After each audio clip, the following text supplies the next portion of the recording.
Welcome to the POMcast with Steve Willis, your independent, unbiased, and unbought source for Ole Miss athletics. Good morning, good morning, good morning. Welcome to the POMcast. I am your host, Steve Willis. Thank you very much for spending a little time with us today. The personnel moves are starting to happen. You got decommitments from Devin Lee and Drew Donnelly, a transfer portal entering of Cade Renfro, and it's all beginning in earnest. Signing day a little more than a week and a half away. Moves are starting to happen. They're starting to think that maybe signing day turns into announcement after announcement after announcement for some momentum. And that'll help them going into the February signing day and into the transfer market. It's quite good. Momentum is clearly on their side. They're building up. They want to be the hottest team in the country by the time the season's in. They've said that in the press conference multiple times. Lane Kiffin did. And they're obviously going to build momentum, and then they're going to fill in some gaps in February and then fill in the rest of the gaps in the transfer market. That seems to be the plan. Now, they're probably not going to sign 25 or whatever the initials limit is for them this season. They're just probably not. They're going to leave some initials available for transfers. So 20 or 21 is probably the max of a signing day class, and that leaves you with 5 spots for transfers. If we wouldn't have left those open last year, we would not have Otis Reese or Jacob Springer or any of those guys that made clear impacts. And defensive line seems to be a heavy emphasis going into this signing day. So it's something to look at.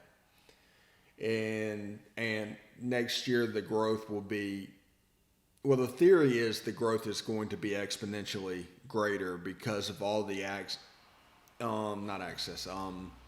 apparatus or apparati to put together your squad, to build your personnel. And part of that is now players entering the transfer portal and players are decommitting. So just beware. It's not a problem. It's all natural. It's going to happen that we are going to lose a couple of players here and there that aren't playing. Because I'll say again, if you could not get on the roster this year with this personnel, you are not going to get on the field next year with better personnel. It's just not going to happen. So your best move may be to move down a level. Get on the field for yourself. Heck, go to Hattiesburg. Southern Miss has to rebuild itself, and I'm sure they're going to be heavy into the transfer market as well. But, say again, Cade Renfro entered the transfer portal. So did Marcus Gregory. That's two already. And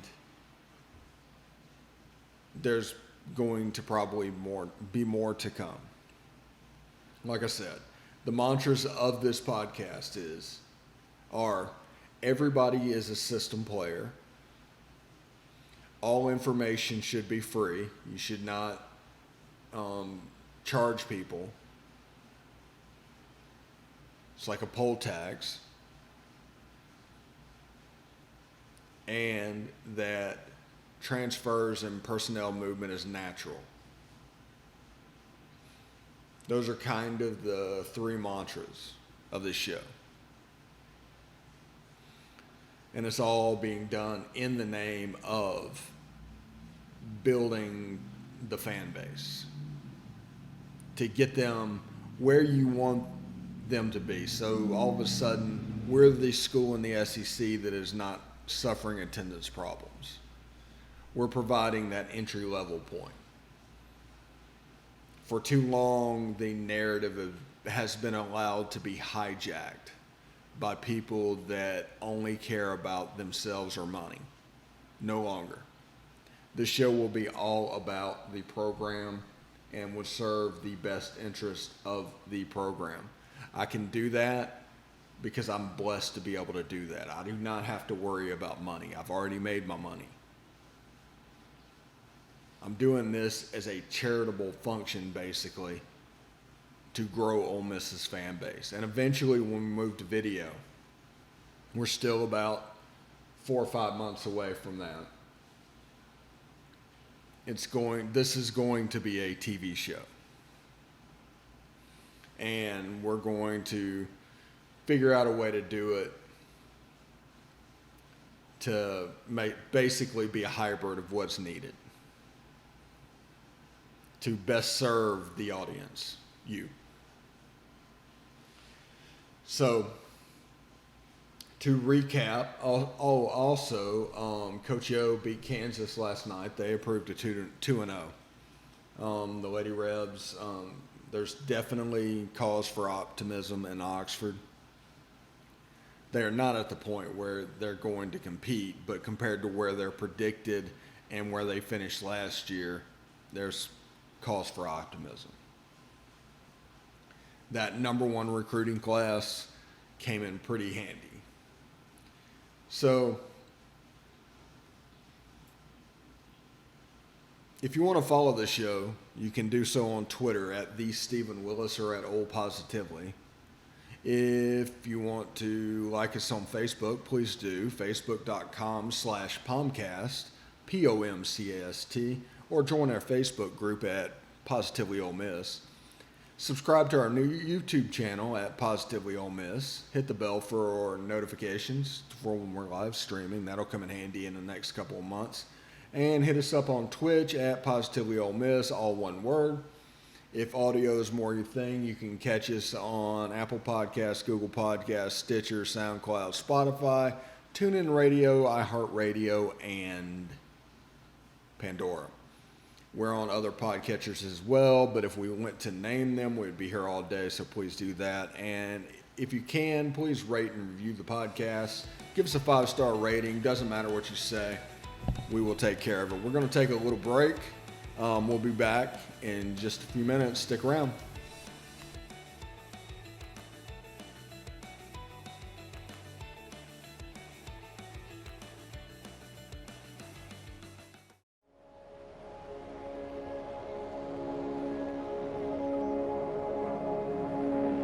Only 10% of us get enough daily exercise.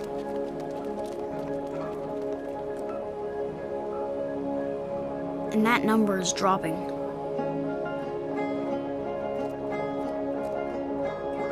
Nearly 30% of us are overweight or obese.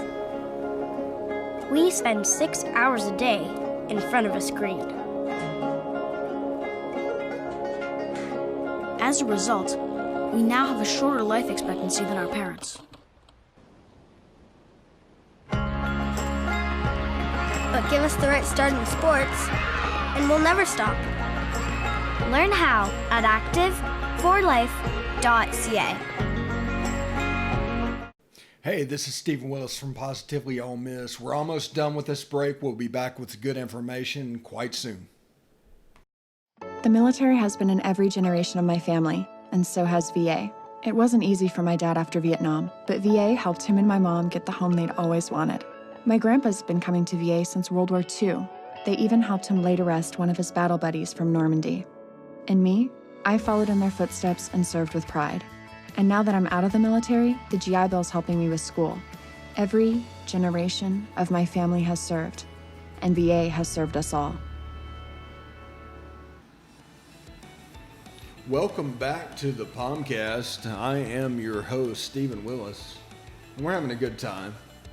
We're just sitting here perusing Twitter, looking over that Elijah Moore and DK Metcalf are leading their respective league in receiving yards. Elijah Moore at 1193 yards, DK Metcalf at 1039. So it's pretty cool to see that. One of those wide receiver U type things that they are so proud of is basically that DK and AJ class. We just knew they were monsters from the beginning, but I mean they're pretty special. And AJ'd be right there with him if he didn't get hurt. But it's a fantastic moment. DK leading the NFL in receiving yards. Elijah Moore leading college football in receiving yards.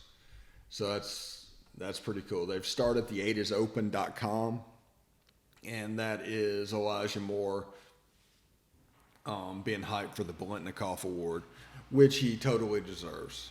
I mean, he absolutely deserves it. Everybody knows he's getting the ball and nobody can stop him. He's catching over 10 passes a game. And Matt Corral was added to the watch list of the Maxwell Award. If you remember, Eli Manning won that award back in the day, but Elijah Moore and Matt Corral are on the list for that. And you can vote for the Pro Bowl in the NFL. A.J. Brown, D.K. Metcalf, Laramie Tunsil, Evan Ingram, Marquise Haynes, D.J. Jones. One retreat equals a Pro Bowl vote. Get on Twitter and handle that as well. So we're about a week and a half, a little more, away from signing day, and the momentum is starting to build. And if there's a player that you probably need to watch if you're an Ole Miss fan, that's just great highlights. I'm not saying Ole Miss is going to get him. I'm not going to say he's losing. I don't know. But if you look at his highlights, it is so worth the watch, is J.J. Henry on Huddle. J.J. Henry out of McKinney, Texas. He plays at McKinney North. He's a slot-type receiver. He looks like he could be the heir apparent to Elijah Moore. And he is smooth. And he's also, he's more Jalen Waddle than Elijah Moore at slot. But, I mean, that's one of those six of one, half dozen of the other type things. So he's an excellent player. Again, that is J.J. Henry, McKinney North. He's on Huddle, HUDL.com, and you can see highlights of him in Texas. Pretty high up district in Texas, I believe, as well. But it's a heck of a player. But Ole Miss is coming up on signing day. I mean, this kid is, he's a burner. I mean, he's on a high school field just running away from people. He also has that can't catch him in a phone book quickness. And he does really well in the jets. That's something that Elijah does not do. He's more methodical. He's more look for the hole to hit, and instead of just using the physical gifts. Because Elijah Moore is probably a 4.5, 4.6 guy. This kid is legitimately 4.3, 4.4.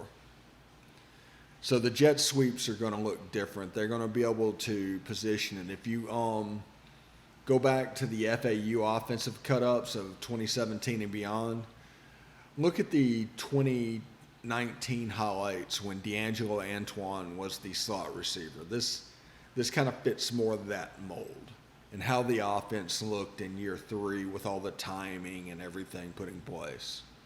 So it's worth looking at. But you have an absolute burner. And then on the outside, you have Braylon Brown. There's rumors of Brandon Buckhalter committing. There's the kid from Texas. I'm sorry, I can't remember his name right offhand. So their wide receiver class is positioned. It's in pretty good shape. This kid, J.J. Henry, is a 3-star. He's a high 3-star. He's like a borderline 4-star. where he's rated. So people should not look at the stars. Remember, every player is a system player. So a 3-star for him, it depends on what system that 3-star is based on. So he's obviously a 4-star in Ole Miss's system because he fits the jet game just fantastically. Play some running back. It's a fit. You can see it's a fit. But,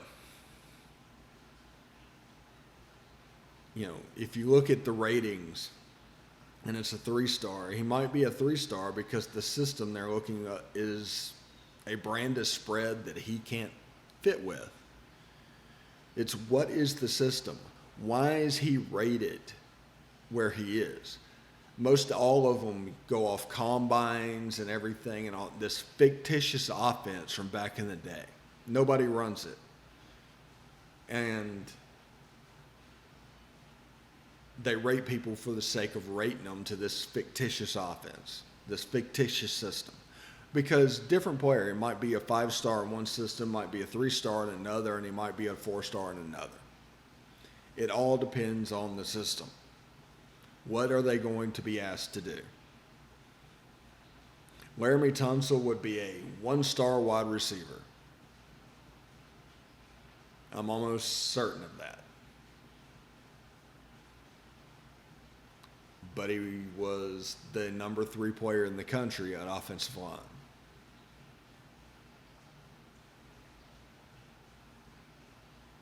So be careful with the rankings of all these players. And this is coming from somebody that worked at Rivals for 10 years.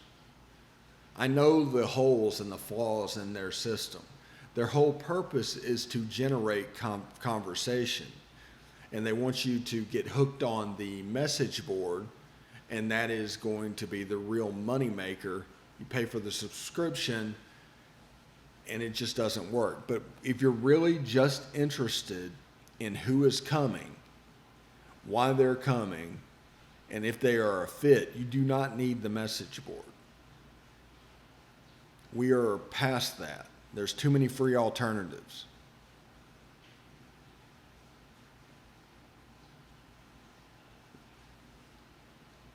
If you just want somebody to be 1 for 25 in predictions on signing day, I can tell you the recruiting class of, Rutgers. I don't know anything about that either. So I can give you that there. I'm just kidding about that, but yeah, with signing day coming up, we do need to calibrate our expectations. Now they're setting it up for momentum. They're going to announce that day. They're probably going to announce it every hour and a half apart. It will not surprise me if they're coordinating. But the design of that is like, hey, Ole Miss, Ole Miss, Ole Miss. And it just throughout the day, momentum is building on those guys. And through all the problems that Ole Miss has faced this year, no visits, trying to get to know recruits. It's been a dead period since March. And the dead period is probably going to go until summer. With all those disadvantages, Ole Miss has a shot to have a class around 20, which is fine because they're going to undersign. They're never going to be a top 10 recruiter. Remove those expectations from your mind. They are going to undersign every year and then pick up the rest in the transfer market. How do you judge a recruiting class where 20 players are signed that, according to others, finishes around 20 to 25, and 5 to 6 players come from the transfer market? Like Jacob Springer was an all-conference American player. How do you judge him in a signing class? Just remember that. If you remember that, you're going to be all right, and it's going to be much more enjoyable. Now, the pay sites want you to be upset because they make money off of anger and elation. So if Ole Miss finishes around 20 in recruiting, it's probably going to be playing off anger. I mean, that's the reason they go 1 for 25 on predictions. They either don't know the answer or they're just guessing, but if they're wrong, they make money because you're mad.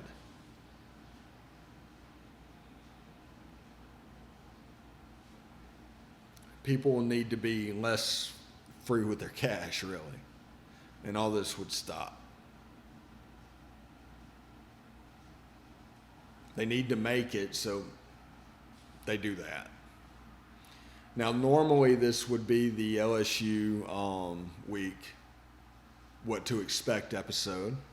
LSU is getting Alabama this weekend. And what can you expect from LSU and Alabama? Well, pain, really. Real pain. And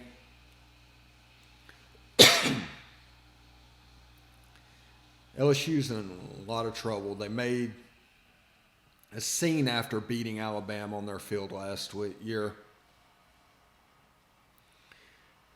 Coach O was heard in the locker room saying F Bama. And, you know, people take data points and just assume that that's going to follow that line to the end of the time. And it never does that, but they fall for it every time.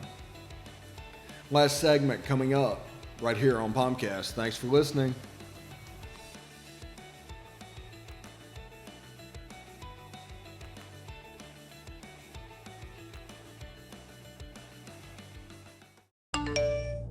You want to answer that, don't you? I bet it's just killing you seeing the soft glow just inches away.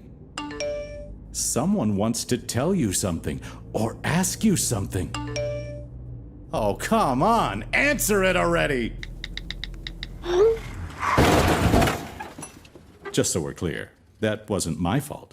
Next time, ignore your inner voice. Don't text and drive. A message from Florida's trusted choice independent insurance agents.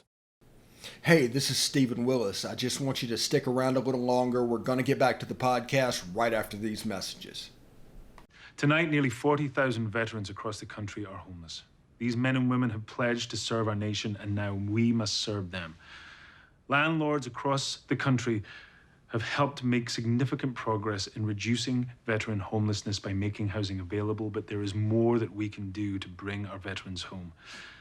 Visit www.va.gov/homeless to see how you can get involved. And if you are a veteran and you are experiencing homelessness, please call 877-4AID-VET. Thank you. All right, welcome back for what we call the short segment right here on the POMcast, the Positively Ole Miss Network. I'm your host, Stephen Willis. Thank you for joining us, giving us a little time out of your day. This weekend in college football, Texas A&M and Auburn, that could be fun. Louisiana and App State could be fun. And that's kind of it. BYU and Coastal could be fun. 2 teams enter, 1 team leaves. Alabama and LSU, I will definitely be watching that game. You know, Devontae Smith has had a really fantastic year, and he's almost 20 catches behind Elijah Moore and over 100 yards. That's pretty cool. That doesn't really mean anything, but it's pretty cool. In the SEC, we've got, I told you about Texas A&M and Auburn. Missouri and Arkansas is this weekend. Florida and Tennessee is this weekend. Vandy and Georgia, yeah. South Carolina and Kentucky, yeah. And Alabama and LSU, the beat down in Baton Rouge. Y'all can take that. I'm going to trademark it. There's not enough points. Right now, Alabama's favored by 29.5. There's really probably not enough points for me to not lay them. You would have to get in the mid-40s before that happened. And basically, that is it for the SEC. So, looking at an article, Nate Gabler put one out, like which major recruits in the Sports Illustrated 99 could Ole Miss flip. And this is from our friend Nate Gabler. Give it a look at the Grove Report. He lists Terrence Lewis. He basically recently decommitted from Tennessee. Prior to committing to Tennessee back in April, Ole Miss was on Lewis's short list of teams that included Florida, Tennessee, and A&M. Michael Trigg, that's the tight end out of Tampa. He's really good. Florida State's one to watch there. Luke Altmaier. We've talked about Luke Altmaier here. Darius McGee, he's a corner out of Pensacola. He also decommitted from Tennessee. And Albert Reese. He's a Canadian, believe it or not. Dean Leonard and Tavius Robinson probably going to factor in on that. And those are the big five that Ole Miss could flip. It might be worth looking at. But that is on the Grove Report. Follow them if you like free content, which we all do. You can hit up Nate, who does a really good job and providing free content from the Ole Miss fan base. So give them a listen and a read. He also does the Behind Enemy Sidelines podcast with Joel Coleman, who is the SI Mississippi State person. So you can give them a read and see what's up. But those are the major SI 99 recruits that Ole Miss could flip. Now, there's obviously more, but that's just the top-end commits. Luke Altmaier obviously is one to pay attention to for the time being. But we're moving towards signing day. Our roster, we're going to have a personnel overhaul. That's what we're doing right now. It didn't happen in the season, didn't look like Mississippi State, that's fine. It didn't happen in the spring because we didn't have a spring, so it's going to happen in relatively rapid succession. Don't listen to anybody that has narratives involving problems. It's all natural, it's all going to happen, it's just happening now. I mean, that's the realistic end of it. It's just happening at the moment.